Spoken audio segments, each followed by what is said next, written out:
Sometimes, kindness shows up in the quietest ways, like a man offering to drive someone home when no one else would. But for one single dad named Ethan, that one small act of kindness turned into something he could never have imagined: a second chance at life, love, and respect. It started with a late-night office party, and a woman who didn't remember half of it. But what she did remember changed everything. Hey everyone, welcome to your channel name, where real stories remind us that kindness still matters. If you love heart-touching stories about everyday heroes, make sure to like this video, subscribe, and share your thoughts in the comments. Now, let's dive into today's story, a story about grace, humility, and how one good deed can rewrite someone's destiny. Ethan Miller was 37 years old, a single dad living in a small apartment on the edge of town. He worked as a delivery driver for a catering company during the day and cleaned offices at night, one of which belonged to the marketing firm Brightline Media. That's where he met Claire Donovan, the firm's boss, a woman known for her perfection, her sharp suits, and her quiet, almost intimidating confidence. To Ethan, she was from another world, someone who lived in luxury while he barely made rent. Still, every night when he mopped the floors, Claire would sometimes stay late at her desk. She wasn't rude or dismissive, just distant. They'd exchange a polite good night, and that was it. Until one Friday evening in December. The office was buzzing with music and laughter, the company's annual Christmas party. Ethan had just finished cleaning the kitchen when he noticed most of the employees heading out, laughing, saying goodbyes. That's when he saw Claire, sitting alone on the couch, her glass of champagne half empty, her usually composed face flushed. When Ethan approached to clean around her, she gave a small, tired smile. "Long night, huh?" she said, her voice softer than usual. He nodded. "Yeah, looks like everyone had fun." She laughed lightly. "Everyone except me." Moments later, she tried to stand up but stumbled slightly. Ethan instinctively caught her arm. "Whoa, easy," he said. "You okay?" She blinked, embarrassed. "I think I may have overdone it." Outside, rain was pouring. Her assistant had already left, and there were no cabs nearby. Ethan looked at his car keys and hesitated for a second before speaking. "Ma'am, I can give you a ride home, if you'd like. My car's right outside." For a moment, Claire seemed unsure. She wasn't used to accepting help, especially from an employee who cleaned her office. But the rain grew heavier, and she finally nodded. "Thank you, Ethan." They drove through the quiet city streets. The wipers squeaked rhythmically, and neither said much at first. But as they reached the suburbs, Claire looked out the window and whispered, "You're a single dad, right? I've seen pictures in your locker." Ethan smiled. "Yeah. That's my daughter, Lily. She's 9. Smartest kid I know." Something softened in Claire's expression. "Must be hard, doing all this alone." Ethan shrugged. "Some days are rough. But she's my reason for everything.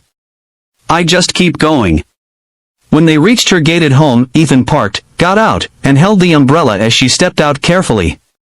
Her heels slipped slightly on the wet driveway, and he steadied her again. She looked up at him, rain dripping from his jacket, and said quietly, "Thank you, Ethan. For not judging me." He smiled gently. "No need to thank me. Just get some rest." He didn't know it then, but that small moment of decency would ripple far beyond that rainy night. On Monday, Ethan went back to work as usual, assuming Claire would probably forget about the whole thing. But when he entered the building, the receptionist looked surprised. "Ethan, Ms. Donovan asked to see you," she said. Ethan froze. "Me? Did something happen?" He nervously walked into her office. Claire was sitting behind her desk, her hair neatly tied, her usual confident posture back, but her eyes looked softer. "Ethan," she began, "I wanted to thank you again for helping me Friday night.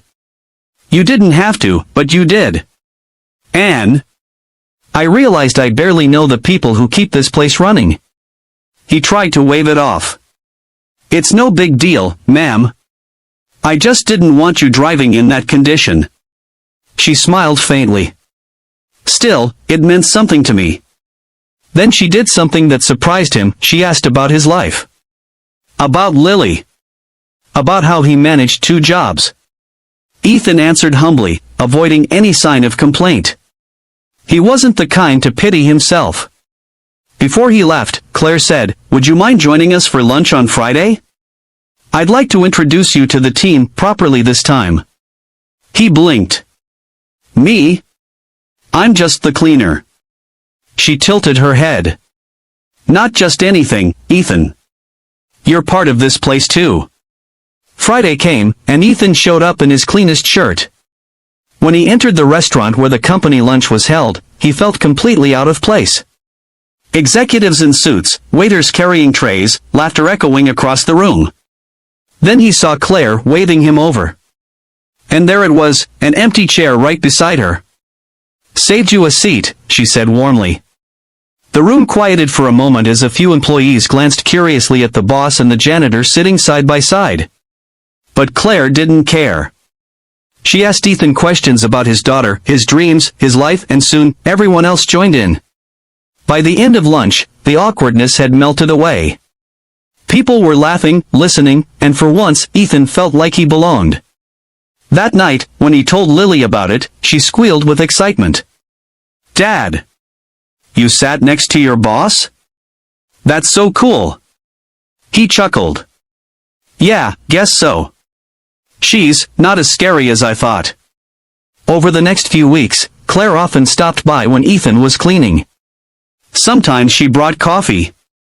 Other times, she'd simply sit and talk about her late husband, about how lonely leadership could be, about the walls people built around themselves. Ethan listened, genuinely. No judgment.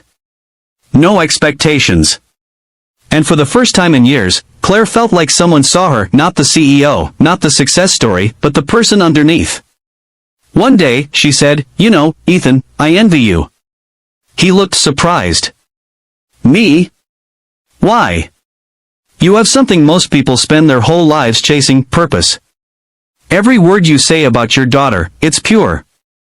He smiled softly. "She's my world. Everything I do is for her." A few months later, Ethan received a letter from Brightline Media. Inside was a contract and offer to become a full-time facilities manager, with benefits and a stable salary. He couldn't believe it.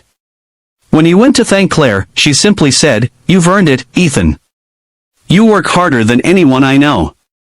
This isn't charity, it's recognition." Tears welled in his eyes. "I don't know what to say." She smiled. "Just promise me one thing, don't ever stop being who you are." That summer, Brightline Media was nominated for a Community Leadership Award. At the event, Claire gave a speech about teamwork and compassion. Halfway through, she paused and said, "There's someone here tonight who reminded me what leadership truly means, not power, but kindness." She looked down at the front row where Ethan sat with Lily, and smiled. "Ethan Miller, this one's for you." The audience applauded as Ethan stood, stunned and emotional. Lily clapped proudly beside him. And as he looked toward the stage, he saw something he'd never forget, that same empty seat beside Claire, reserved just for him.